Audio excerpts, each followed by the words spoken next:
Yeah. So hi everyone.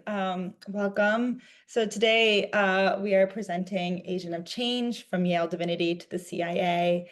And before we kick this off, I just want to you know that this is recording, but I also want to note that we're keeping all questions that pop up in the Q&A anonymous.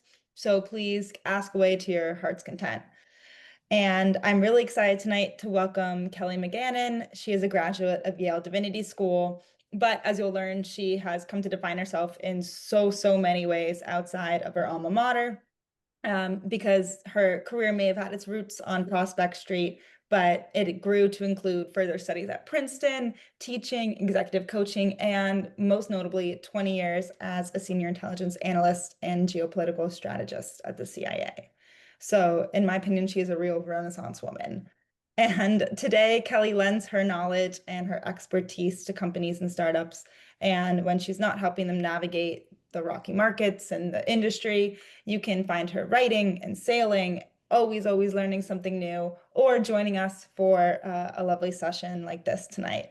So thank you so much, Kelly, for being here. And I'm going to give you and Darlene the floor now. Terrific. Kelly, thank you again. I'm going to second Lauren's thanks for all of this. You want to say anything or should we just get going? We would. First of all, I want to say thank you to both you. It's been so fun. We've been planning this for a couple of months now, and I've just enjoyed every single conversation we've had and just the loveliness of the Yale community. And to Lauren and to Lee Race and to Carolyn Yao, thank you so much, and to everyone at Yale Women for just lifting up this story and giving me an opportunity to kind of digest some of this and then to share it with others.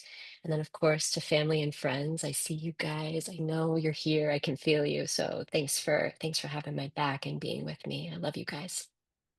Terrific. Well, welcome everybody. Kelly, thank you. This is going to be a really interesting. I mean, I have had so much fun talking to Kelly over the last couple of months and learning about her journey. So I think this is going to be such a wonderful evening. Kelly, let's start at the beginning. How your Yale Divinity, what was your path to Yale Divinity? How did you get there? That's what let's begin where it began. Okay. I was talking to my sister this morning and I was telling her about, thinking about the conversation tonight and that I never thought in my wildest mind that Yale would be possible for me. I was born in West Virginia. We had moved from, the Ohio River Valley up into the Akron, Cleveland area. And I just, Yale just seemed like very far away. And I went to college at St. Mary's of Notre Dame, and I had minored in religion. And I had a professor there who said, where are you going to apply for graduate school? And I hope you are, but like, let's talk about that. And I said, well, probably Notre Dame, maybe some Midwest schools. And he's like, why would you do that? Why would you not go as high as you can? Because why would you study with the person who studied with the person? Why not just study with the person? And that person is at Yale Divinity School, Margaret Farley. And I just thought, why don't I study with the person? So I remember being the senior in college and putting together an application for the PhD program, um, thinking like I would work at the doctorate level and I would hop over and see Margaret when I could. And Yale, I have never had this happen in my life, but Yale wrote me back perhaps the nicest rejection letter and said, Dear Miss McGannon, we would love to take you, except we don't accept college students right out of college. We would love you to have a master's degree. Here is an application for Yale Divinity School. We're waiving the application fee. Here's the scholarship we want to give you. And I remember when I opened up the letter and thinking, like, I think this is good news. Like, I don't think I'm out.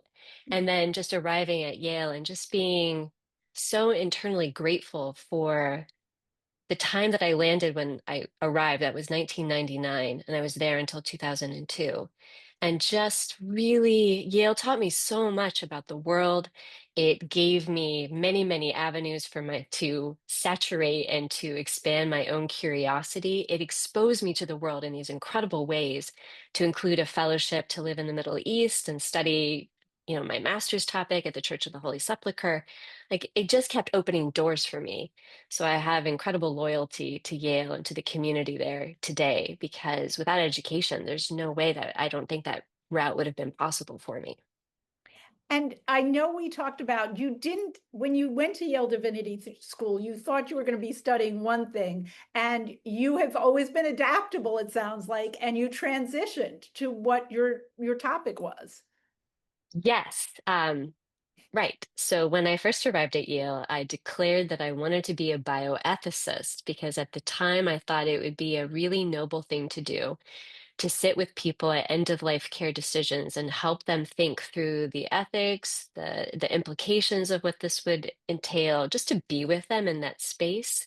I had grown up with a very sick mom, so I felt a lot of compassion and empathy in the space of people who have to sit with people that they care about and watch it decline. But then after a year of death and dying, I remember thinking, this is not sustainable. I think I want to get back into the land of the living, and I probably should get back in the land of the living.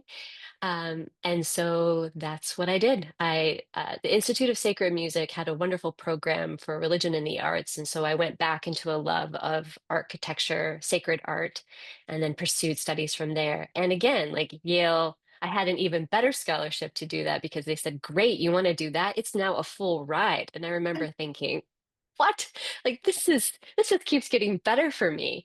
So, as Darlene and I were speaking over the summer, one of the things I wanted to share with people is that sometimes when you listen to your inner voice, you don't know quite how it's going to work out, but it does. It somehow resolves.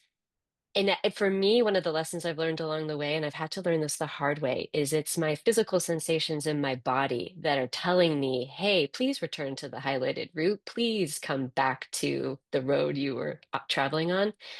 And as we've said earlier, I've kind of taken a serpentine route. I don't regret it because it has exposed me to more and more of the world at layers of depth and to more people. And I'm infinitely grateful to have been more, yeah, to keep going back to being more in the world, cultures, people, ideas, differences. It's made me a more well-rounded human. So you went from Yale Divinity School and they sent you to the Middle East. Um, hmm and you were there for how was it was a summer program, I think you said? Summer program, right. So, and again, I didn't think I would get this, but it was like, please apply, and it's waiting for you. And so, a colleague of mine at the time, we both applied for this program. We both received it. And so it was a all expenses paid trip to the Middle East to live in Jerusalem. I was living around the Green Line, going to the Rothberg International School and taking a class that had me traveling all over the Middle East to conduct art history and architectural history as well on the Church of the Holy Sepulchre, which is pretty incredible. And again, like that was in the summer of 2000. So we left as the second intifada was heating up. And I remember coming back to Yale, so getting ready to start my second year of 3 in the master's program and thinking like, oh my gosh, and my world has been cracked open even further because this was again before 9/11. And my tenure at Yale also included 9/11 as an event that had happened as well. So, I mean, just talk about what a remarkable period of time to have been there to go through these experiences so close to the nexus points of where these events were happening. It must have been amazing. And so here you are, a Yale Divinity student, studying art, architecture, how it affects civilizations, and the CIA comes calling? So yeah, kind What of. was, I mean, how did that happen?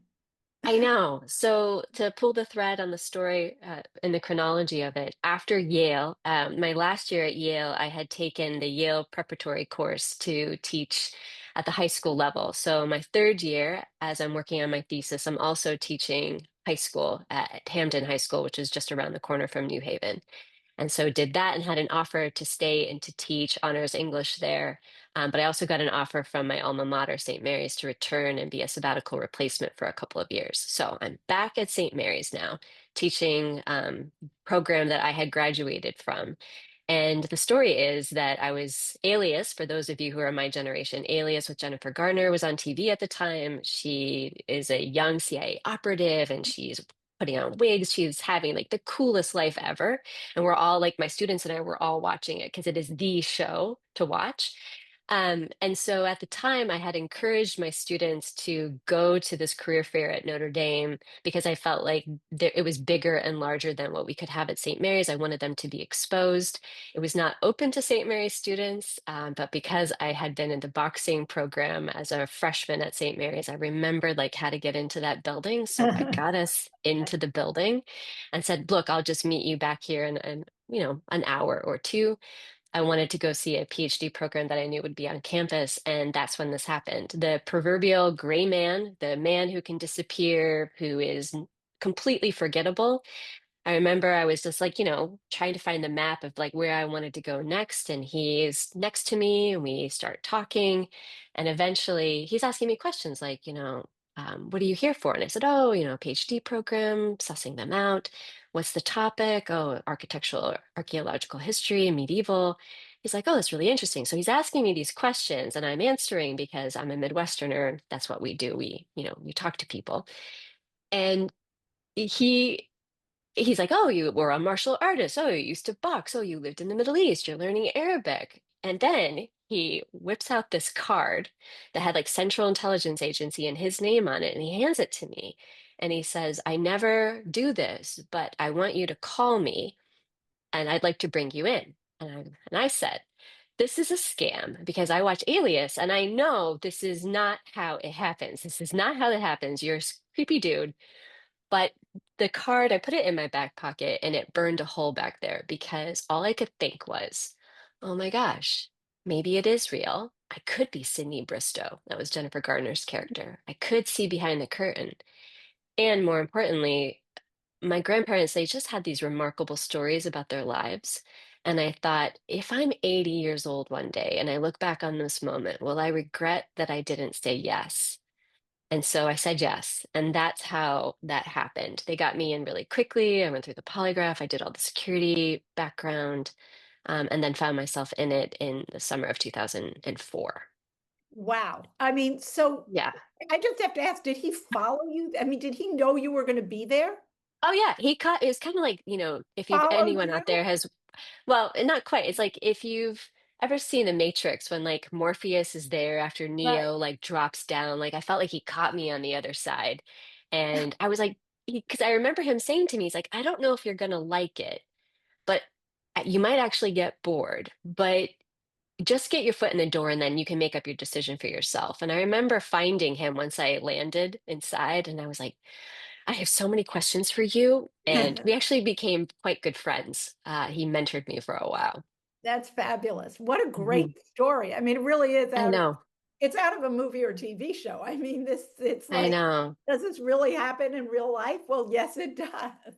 I know. And what I would say to people listening is I've often, on quieter moments with a cup of coffee, staring out into nature, one of the things I ask myself is this like a mythological story? It was that if we're in the Joseph Campbell world of like trying to figure out what your life is going to be, was that the call to adventure? And I said yes. And trust me, there are days where I'm like, you should have said no. You should have not have done this. This was not maybe the right thing for you, but it is where I landed. And it was just a remarkable place to, I mean, let me put it this way, what a phenomenal education to be on the sidelines of history so much and to serve the American public and to give 20 years to people. I mean, I think that's one of the things that we see it in the news, but I will say to those listening that your public servants really do care so very much about all of you, and they are working incredibly hard. They also can't afford eggs and sometimes a house, but they take it very seriously and they sacrifice so much of their civil liberties, their rights, just to keep you safe at night or to help you be in the world. I think one thing that is important to note is that when events are happening, your public servants, whether you're teachers or doctors or whomever, they're the people who are rushing toward the event, keeping their eyes and their ears and hopefully their hearts open, while other people are running away. I saw this firsthand during 9/11. Like so much of the Yale community was rushing toward New York City to take care. So. That's amazing. So, how did you use what you learned when what you had been studying at Yale Divinity School? How did that play into then what you were doing at the CIA? I mean, was there a Mhm. correlation? Yes, I think at first they didn't know what to do with me. So they put me on a Middle Eastern account because they said, look, you live there, so we figure this is probably a good place for you to start. But within just a couple of months of being there, they lifted me up on the President's Daily Brief staff. So I held that position for 9 months, running a small team between the George W. Bush and the Obama administrations. And that kind of took me all over the world, traveling with the President's Daily Brief book, which was talk about again another exposure to another level of reality. But I will say that because I was trained at St. Mary's, but then also had this thread at Yale, it was very interdisciplinary. It was always about a holistic approach to being human in the world. I never wanted to just silo myself and cut off all other elements of an education. I wanted to understand, how does this human here, with all of these energies or events pressing against them and what's happening with them pressing back out, what happens to an individual when they find themselves in these moments, and these individual moments become a collective, it's something larger than themselves. And so for me, I was specifically interested not only just in pilgrimage, the ideas that would carry people to give up everything, to move to a place, to have to be a part of something bigger. So for me, that was religious pilgrimage, but then also later became technological shifts. Like, I look at Silicon Valley today as one of the places where everybody's converging to explore and to build a new art form. But then also, what does it look like when people go under stress and we're in conflict? What are the decisions that we're making? What does that tell us about our values, culture, society? Watching, that's what brought me up to be like a strategist at the geopolitical level, looking at the ways in which we're human worldwide, all the things that are connective and that are very common to all of us. It's a core set, and then watching how it plays out a little differently depending on the country or the region. So fascinating. And so it sounds like so much of what you had learned studying other cult histories and cultures played into what you were doing at the CIA. There was Mhm. a correlation. Yes, I think I annoyed probably many a manager because I was very curious. I very much wanted to understand why things were happening. I was doing that deep dive. So I heard recently from somebody here in Seattle that everybody is their own nerd. We're all nerding out about different things. And so I was nerding out on my own curiosity of like really trying to understand humans and how we are engaging with each other. So yes, I was the person that would come back on the weekends or stay late to just read that one last thing and to sit there and think and then just try to understand and then try to begin to make the predictive analysis of like with confidence levels of, I think this is where this is going and here's why.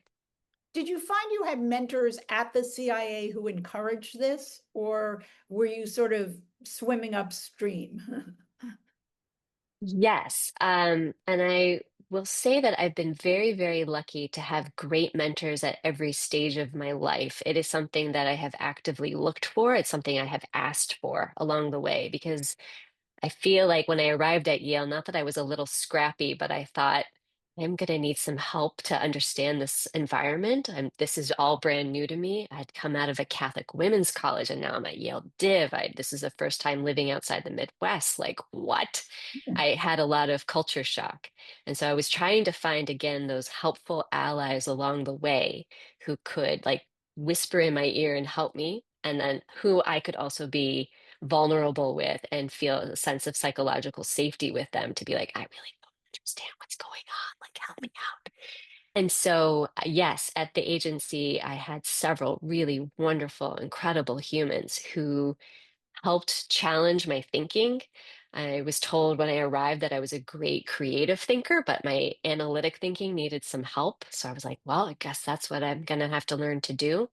And then one of the best pieces of I guess a compliment that I got when I left, my mentor pulled me aside and he's like, when I told you all those years ago you were a great creative thinker, now you're just a great thinker. You've balanced it out. And I remember thinking, that sounds like a compliment, I think. I'm going to take it.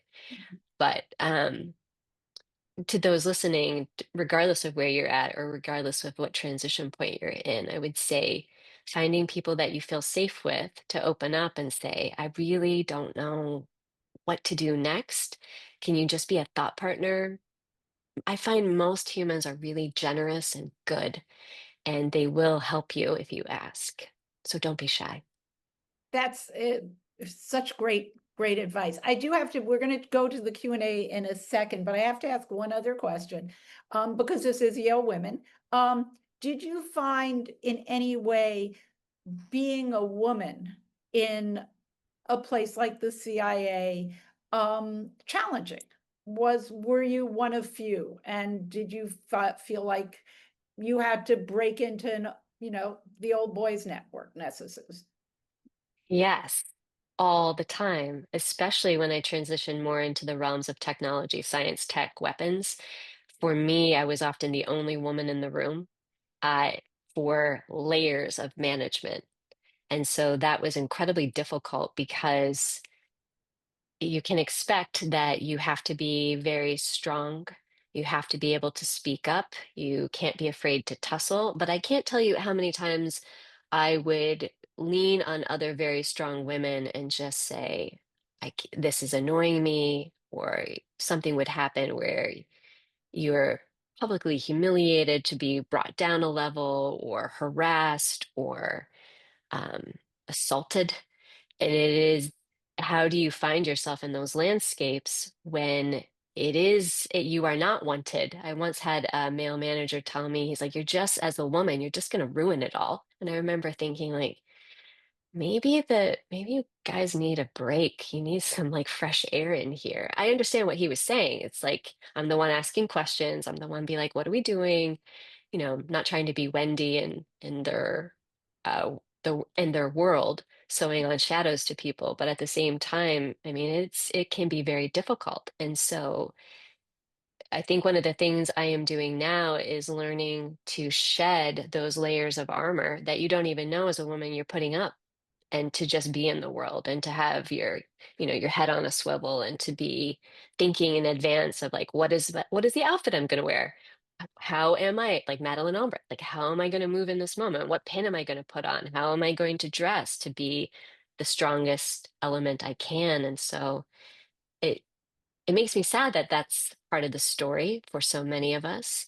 But what I will say is that, again, because I had such positive experiences with other women at Yale and elsewhere, I felt like we were lifting each other up because we knew something about being in that space together. That's so encouraging that you had that camaraderie with the other women in the spaces. We're starting to get questions. So I guess the first one is a very simple question. Somebody wanted to know the name of your professor at St. Mary's who told you to study with Yale Divinity. Oh my gosh, so he's an incredibly lovely human named Dr. Joseph Incandela, who's now retired. But he was the one who was always championing me in my corner and lifting me up and encouraging me to dream bigger than I was dreaming for myself. And I love that, if you like, again, here's the nerd in me. His name, if you break it down, is like there's light in that. So I think he was like one of my early light bearers. That's great. Lauren? Oh, I was just gonna say, to tack onto that question, was there someone at the CIA that you really wanted to study or work under, and did you get to, or um, never managed to?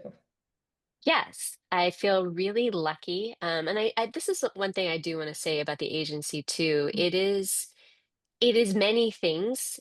I think 95% of it is like working for the office, and 5% you kind of feel like you're in James Bond. And it depends on which career track you take. It's a Mhm. little like Hogwarts for those who know Harry Potter. We have five different houses, and sometimes our houses mix, and sometimes we don't. So I feel like I carefully moved inside the agency, again, probably annoying many a manager because I didn't want to just stay stuck in one particular silo. So I had taken a turn. I had the majority of my career was the director of analysis, so working more on the deep thinking, but I also spent time in science and tech and ops. So I wanted to understand this ecosystem that I found myself in, and I wanted to serve in as many different possibilities as I could, just so that I would be well-rounded and I would have a sense of it. And that when the career was done, I didn't look back with any kind of regret. Mhm. Um, it meant that I wasn't promoted as quickly, but I think, according to my colleagues who kind of like just did the silo track, they're like, "You're having a lot more fun." And I'm like, "I think I am too." Probably a lot more stories to tell also when it was all said and done. Probably, probably. Um, Yeah. another questions. Oh, were there a lot of Yaleys in the CIA? I heard that the FBI has more Harvard graduates and the CIA has more Yaleys.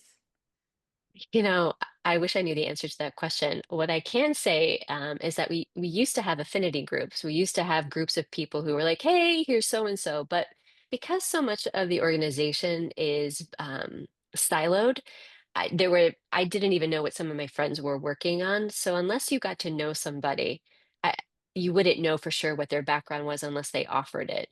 But I had run across a couple of Yaleys along the way and a couple people from Princeton too. So they're definitely in the mix. I also had a few people who were like, "Hey, I was from the Ohio State University and I ended up with Yale." And I'm like, "Hey, I'm from Ohio too. I don't even know how I landed at Yale. So we're all here together." That's great. Okay, I can ask the next one. go ahead, Um, because there's some in the chat too. So why don't yeah. you go to the Q&A and I'll work on the chat.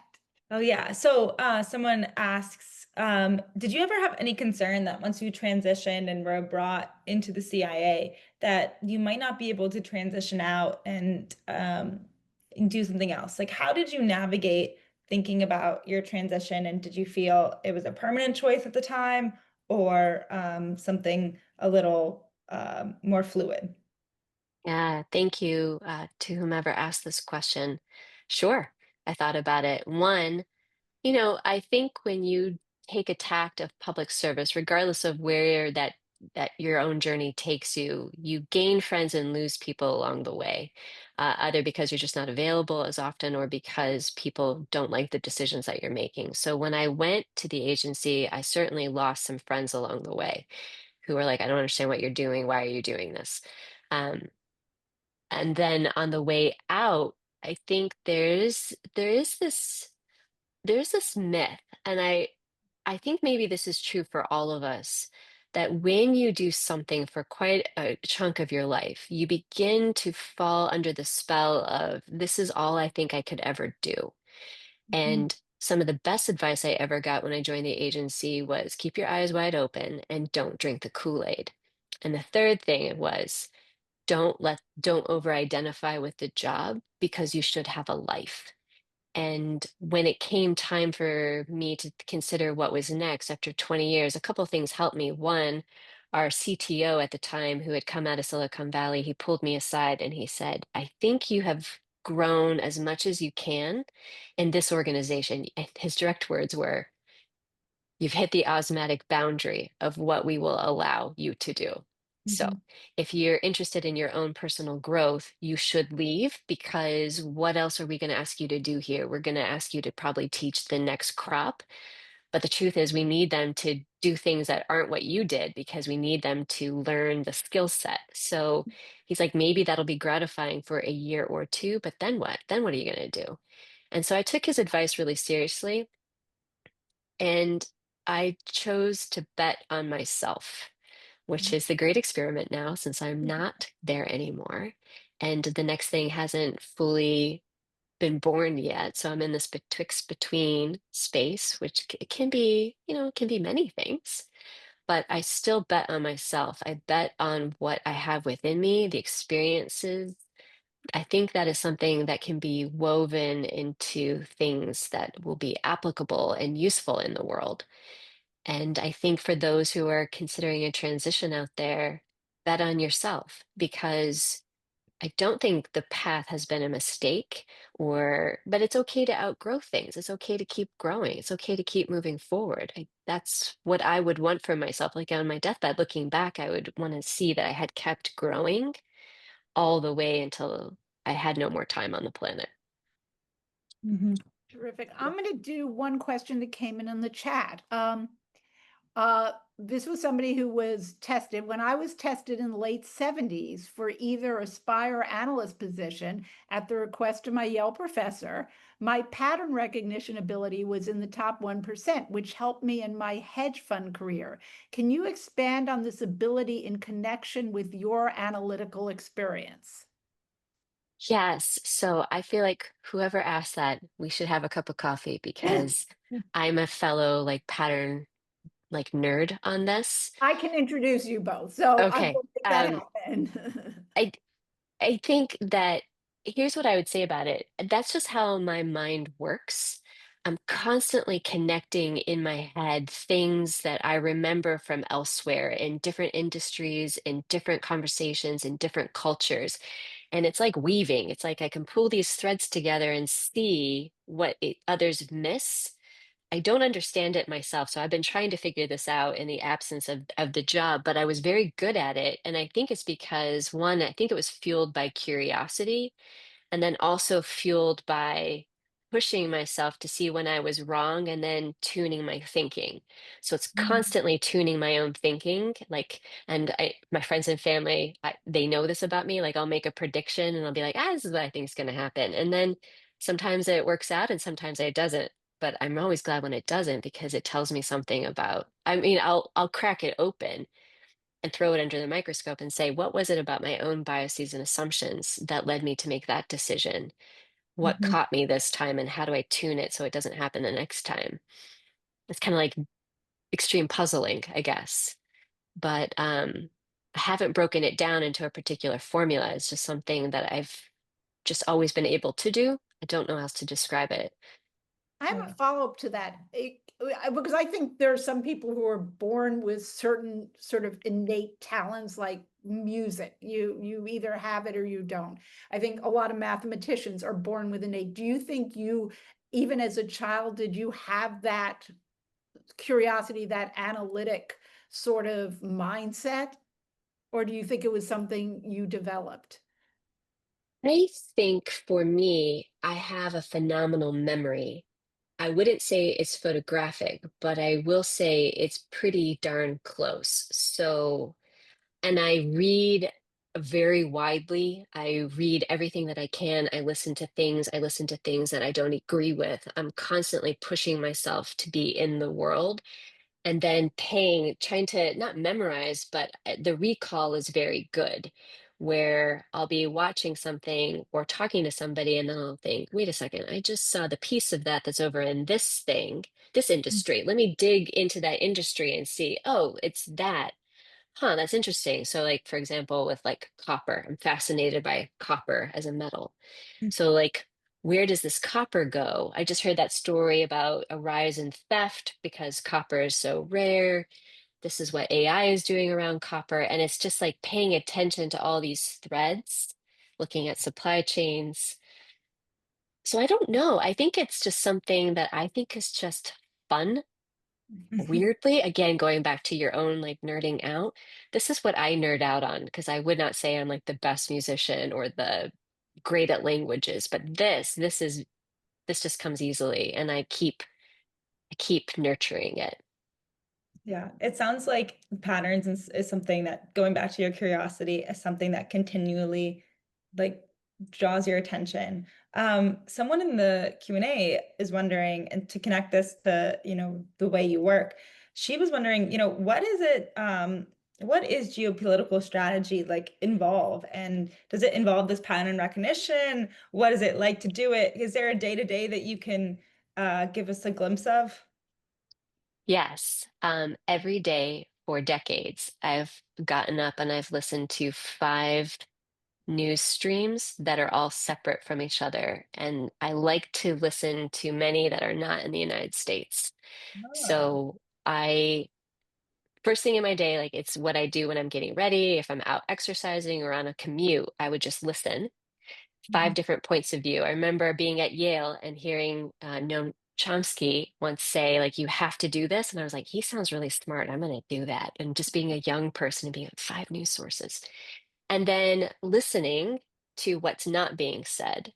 And so, how that has helped me as a geopolitical analyst. So, what are geopolitics essentially? That's just looking at what's happening worldwide and trying to Mhm. make sense of it, and then trying to be not predictive about it, although that can happen, but to understand how something happening, let's say in Germany, might Mhm. also have tendrils that are happening down here in Italy, which might also have tendrils of what's happening over here in China. It's like being in a game almost where I'm pulling the threads to see how we're all connected and what the players of the game, what they want, what they need, and how we're engaging with each other. But also from a geopolitical perspective, we post World War II, the United States, just to nerd out, we are in a unipolar world for a while where the United States is the one that is leading. And now we're in a multipolar world where the United States is no longer the only game in town, the only voice in town. And now we have other players that are on this chessboard and we are moving with each other. The strategy of it is to go up to like that, I would even say 60,000-foot Mhm. view and to Yeah. say, here's how I think these are moving with each other. And again, it's just like, even now, it's still a game I play with myself every morning to be like, what's my confidence level on like what I think is going to happen there? That, well, this is actually this question sort of is a follow-up. Would you share thoughts exploring the atmosphere and nature of intelligence efforts today in, oh, wait, you just went away, in contrast to your experience across the last 20 years? So you are still listening and you're still following. Um, do you feel that things have evolved or changed? Yes, because I think the world and its people are always evolving and changing. I do think, and I've been very interested in psychology for a long time, especially in the theories of Carl Jung on the collective unconscious, as to what energies are moving in the world, what wants a voice now, and who's going to speak it. And I think it is very easy and common to say, hey, I think history is not going to repeat always, but it can rhyme. I don't think it's history that's rhyming. I think it's people who are rhyming because we are lifting things back up. You see this in innovation all the time. People are taking something old and they're finding a new shape or a new angle to it and creating something new that we haven't seen before, or it's slightly different than what we saw before. And so I think what's happening now, like in terms of intelligence, certainly with technology and how fast it is moving from AI to supersonics to quantum, which is coming next, it is Mhm. changing literally how all of us have to be in the world. And that's only going to quicken and speed up with time. So Yeah. I would say technology is probably one of the main drivers in the speed at which it is being born, adopted, and maturing. Wow. Um, this is like such a changing world, and I think someone in the Q&A was also sensing that. So they want to know, like, knowing what you know now about the industry in the past and its future, just life in general, what advice would you give your younger Oh, self gosh. as you like start this journey? And now that you have all this hindsight is 2020, all of that, what advice would you give your younger self? Yeah, I love the quality. So again, to whomever is asking that, I really love the quality of that question because I think it's something that is a kindness we can do to all of ourselves.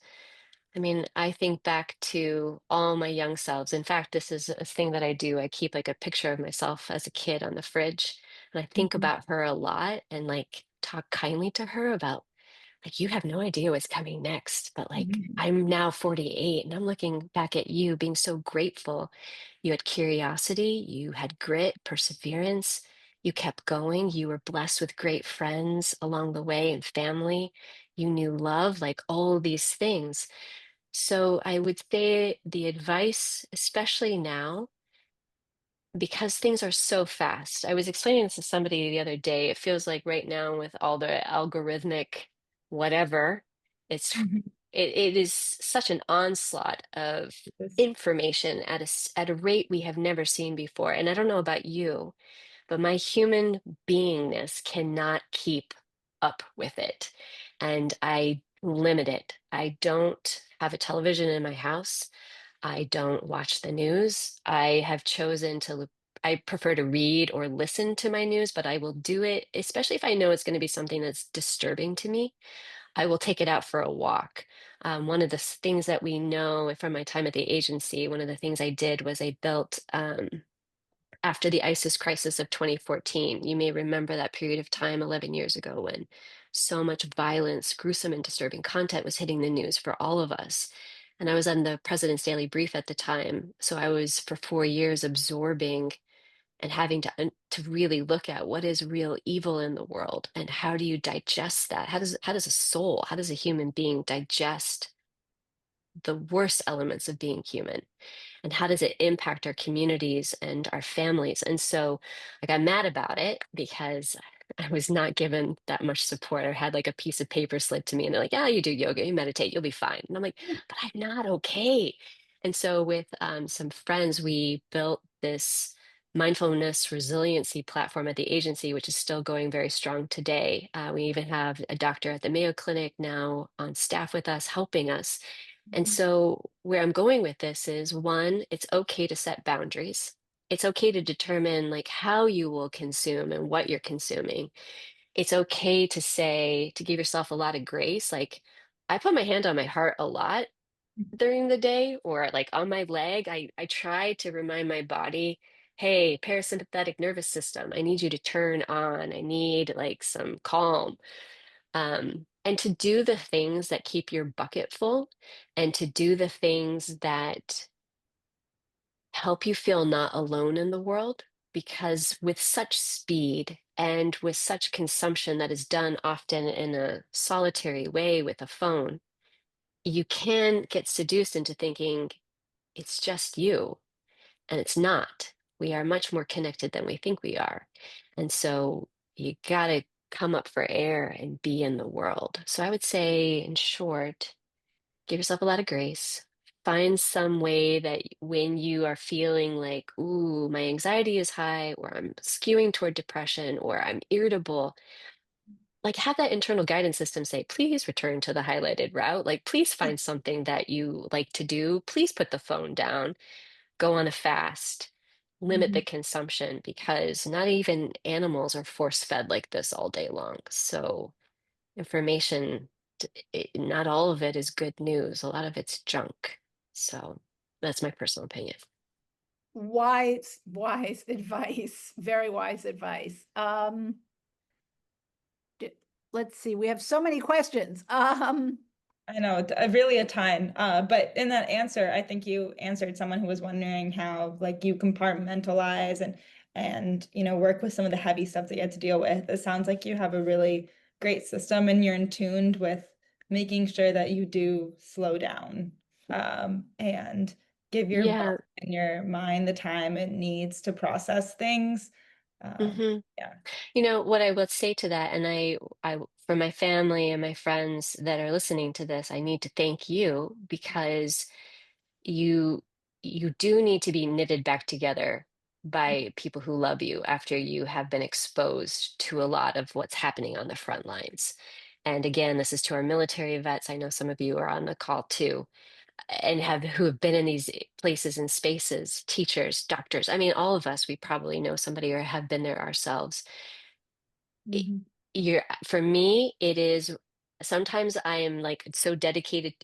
When I was in the job, I used to be so dedicated to mission that I didn't know it until I knew it. A good example would be during the ISIS crisis, I had gone for a run around the compound, and I knew all the guys who were like on the cameras. And I'm like, after every camera, I'm waving, like, yeah, I'm still running, guys. And then I got to this point where I had to stop because I couldn't breathe anymore. And I'm like, what is wrong with me? I'm like, my time's good. Like, what's happening to me? And I just started sobbing and I couldn't stop. And now I'm feeling embarrassed because now I know the guys are watching and I'm like, great, it's her. What is happening to her? And it was suddenly, it had all caught up with me. And then I thought, oh, you need to take some steps. Like you need to take some steps. So yes, but I have come through the fire. And I think if you are in the fire currently, keep going because you will find your way through. I really do believe people come to help. And if not, I think we all know inside of ourselves steps we can take to help ourselves and to have the courage to do it. Excellent. I think this question is sort of a continuation of what you were just talking about. They say your story is so amazing and your success so admirable. What part has learning about personalities and their faults, flaws, weaknesses, and inabilities played into your journey, as well as learning about your own? Oh my gosh. Well, the world is a mirror, right? So every time someone else annoys me, I have to look at like, where am I annoying myself? Because usually what I am seeing in somebody else is something that I don't want to see in myself, and I need to take a look at that. Um, I think I have a lot of compassion for personalities in the world. I think being human is really not easy. I think it's not easy because we may be one of the first generations out there or people on the planet who've had access to as great a care as we have.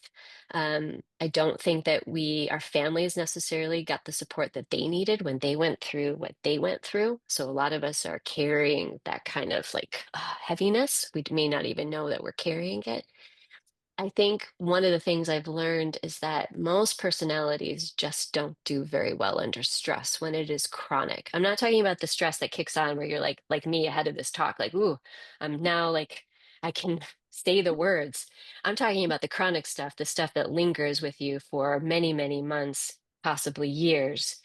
We don't do well as creatures on this planet when we are under duress or when we feel our survival is at stake. It brings out those elements of us where it's fight, flight, or freeze. We're going to do something here. And I think that's why I've always been very drawn to conflict as to a way to explore what it is to be human, because we see all of our angels in that space, the good ones that we choose, and maybe our not so good ones that maybe we need to stop choosing those. So. Mhm. Yeah, that is that's really insightful. I think someone is asking about AI and technology, which I think is a topic that we hear so much about today. And when you spoke about just now about different generations and the heaviness that you carry, what do you think AI is going to do? The person wants to know, will it lessen the need for human assets? Is there a different psychological profiling or something that can be used to make more accurate assessments of a situation? How do you find it's going to impact our world? And then in particular, maybe the career that you had at the CIA? So AI was something that was in my portfolio toward the end of my career and something I paid a lot of just attention to. Mhm. Here's what I would say about AI. It is still being born, and we don't know what kind of baby this is going to be yet, honestly. I think that it is surprising even the makers of this as to like, oh my God, now it can do this.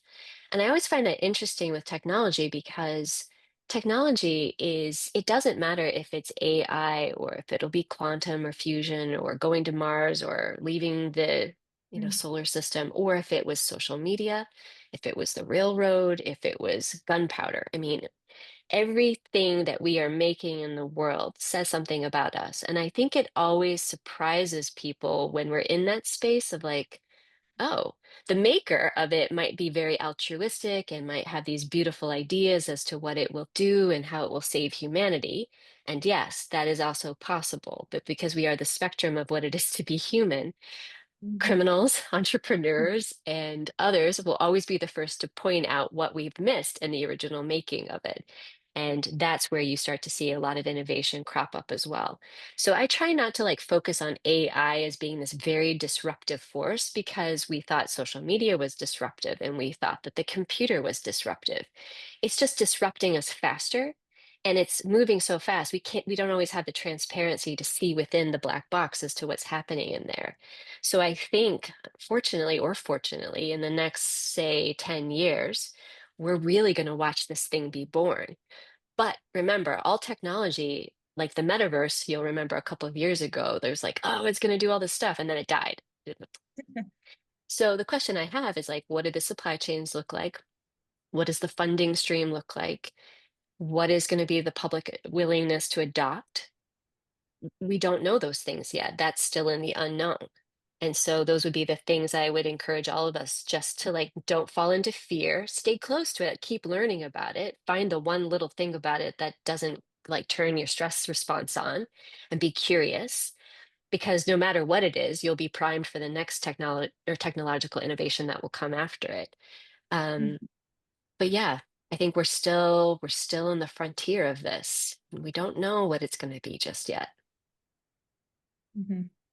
Definitely technology in transition for sure. Is For a sure. lot, yes. First of all, I do have to say a lot of these comments are just thanking you, Kelly, and how brilliant you have been. So Gosh, you I guys, you're need, so I need, kind. I need to pass that along. I mean, people are really appreciating your openness and how honest you're being about all of this. Somebody asked about your language levels and fluency and how, and were you expected to acquire certain target languages for the job? Great question. I think it depended on where you landed inside the agency. So even if you were hired today, there's a set of languages we would say, man, if you come in with Mandarin, you come in with Urdu, you come in with others, Russian even, and you can be fluent in those languages, we will pour money at you that you have this language. I was not in those categories. My mother was learning Mandarin. I never learned Mandarin. I have a friend who I know is on this conversation. Ramadan, I know you know Mandarin. Um, but there was not something for me. I had Italian, I was learning Arabic, but because my career kind of took me to other places, I didn't really use it. In fact, I would say I had more pressure on me at Princeton to qualify in languages than I in my doctorate program than I did at the agency. And the agency was willing to say, hey, you want to go learn X language? Great, we'll pay you to go do that. And if you could get our score system was like, 0, you've got nothing. You don't even know how to say hello, to like 5, you've got a native level. If you could be in threes, reading, speaking, and I forget the other one, but man, we would give you money to keep your language up because that's going to be great. I probably, looking back, probably should have taken more languages. So probably should have done that and gotten paid to do it. That would have been smart, most likely. Can't do everything. Can't do everything. Can't do everything. Oh, I mean, this is there's a so very many. interesting question. This is someone who missed the first part, but she's saying she's the daughter, sister, and sister-in-law of MA students at Yale Divinity School. And I came because I would like to know how an interest in God's presence led you to the CIA. Great question. At the time, I was coming out of St. Mary's, which is Catholic, and I was really discerning as to where I should go next. And when the doors to Yale opened and I was at the Divinity School, we were encouraged to take all the classes, and you had to take Bible. You had to take either New Testament or Old Testament in your first year. Um, and you were exposed to, people from all different backgrounds doing all kinds of different things. Some were on the career track to become a pastor and to lead their own church one day. But the Catholic students were a very small group of students. And one of the things that I found at Yale Div is that our first year, everybody came in very strong in their religious backgrounds. And by the year 2, everyone's having these existential crises of like, I don't know what I believe anymore. What does this mean about faith? For me, I've always tried to listen to the very calm, still voice within me. Call it what you will. Generally speaks in very few words and has generally never steered me wrong. It's kind of like that quiet whisper of like, go that road, don't do that road. Like, listen to yourself. When I Mhm. follow that, it leads me into a good space. And I think when I got to the agency, I thought to myself, okay, like, so I'm here for a reason. I don't know what, other than to pay some student loans and to get a job. But I think I also thought I'm going to try to be a good member of this community to the other people here. And the longer I was there, especially as y- you're seeing so much about what's in the world, and then you have to go home and talk to your family and barbecue and try to be normal while you are carrying this heaviness. I remember thinking, we've got to really lean on each other. And so I got involved in the chaplains board. I was trying to figure out how do we just help people worldwide, however they wanted to be in the world. It didn't mean that they had to come in with like a religious denomination, but how do we help people who are in this very skiffed, kind of like secure environment where you can't have phones, you can't connect with people during the day? How do we form community here in a way that could teach people something that they could take home to their family? So meditation, resiliency, but then also let them feeling that they were not alone. And so looking back, that remains some of the best work I ever did there, was the human side of it rather than the, whatever other side of it.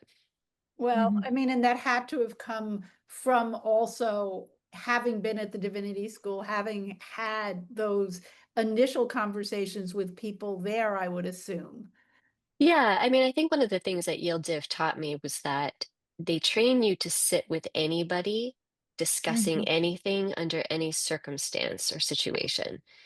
And I seem to be the kind of person who want if people just say things to, they just tell me things. I think maybe because they pick that up in my personality or in my energy, but I think that's like something that we were trained to do, is to how do you sit with someone when they're trying to tell you something that is meaningful or tender to them. Yeah, I don't think I've ever heard it put that way, but that is exactly what, as an undergrad, they do, like sitting in the dining hall with your Hmm. classmates. You learn over the course of your 4 years to sit with anyone, talk about anything at any time, in and out Hmm. of the classroom, in like a Yeah. performative and a non-performative way. It's amazing. Yeah, to be a really generous listener, and I like to listen with ears on my heart and Hmm. just listen with depth and not rush in to, make it be about me or to rush in and take over the conversation. But I think people really do want to be seen and heard. And I think if we could give that gift to each other, it does a lot on both sides of that relationship. Such an important lesson. This is a very practical question. What advice would you give to an current undergraduate student who's Mhm. interested in working in the agency? Oh my gosh. Well, one, come find me so we can talk about it, so I can give you a playbook. Um, I I can would connect you say, also. okay, I would say, be extremely curious. Be curious about everybody and everything in the whole world. I would say work on your writing, depending on which track you want to take. But if you're thinking analysis, then take every opportunity you can to publicly speak, to write something, learn about another culture, to be genuine about it. I think that authenticity and the genuine quality of that really does so much to lift up and to elevate a conversation. And I would say, yeah, like listen, just be curious. I think that is a lost art. And I think the more curiosity we can have with ourselves and with each other. And then I would say the other thing too is like, take yourself out for a cup of coffee or a cup of tea and ask yourself, like, what is it that's driving you to want to do it? Is it a vocation? Is it that it just think it's cool? Because it's good to know what is motivating you when you step in. And I think there would be different playbooks I would give you depending on how you would answer that question, and it will probably change over time. But Hmm. we need more good people, so come aboard. We need public servants, so come aboard.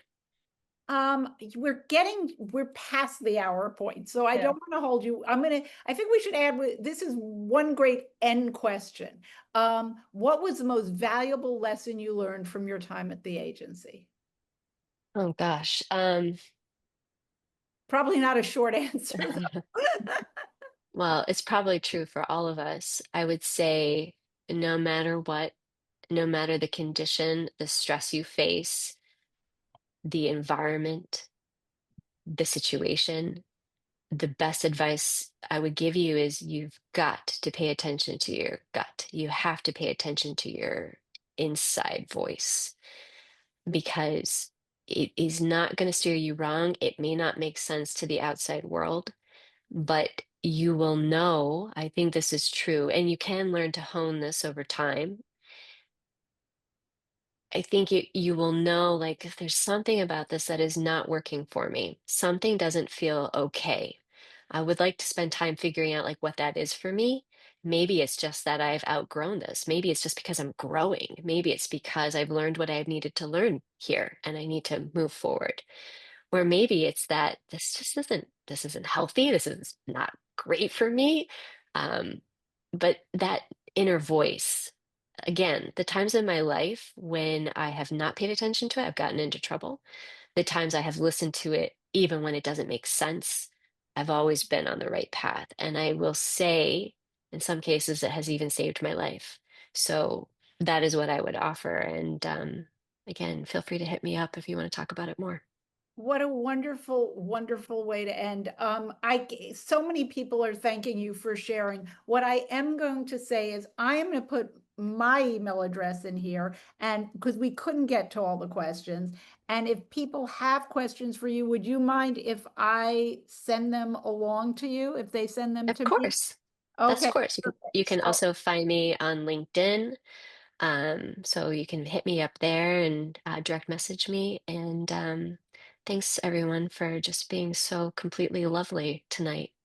thank you, Kelly. you. This was an amazing program. Thank you, Lauren, for partnering with me on this. But Kelly, this was amazing. We appreciate this so much. And yes, somebody asked, we did record this, so you will be able to see it, even if you missed some of it.